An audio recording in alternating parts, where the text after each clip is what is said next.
Hello everyone. आज हम सीखेंगे व्हाट इज डिस्प्लेसमेंट रिएक्शन। बहुत ही एक सिंपल सा एग्जांपल के साथ मैं आपको समझाने का ट्राई करती हूँ।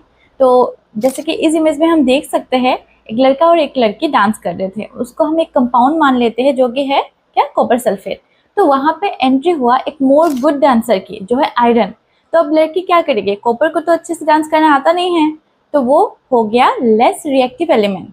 फिर आयरन आके कॉपर को रिप्लेस कर दिया। अभी अब आयरन और सल्फेट वो दोनों मिलके आयरन सल्फेट एक न्यू कंपाउंड फॉर्म हो गया।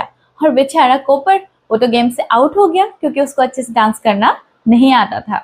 तो this is displacement reaction.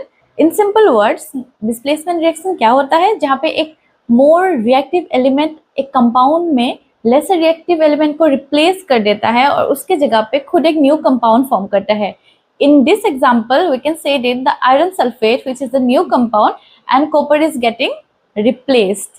So keep learning. Bye bye.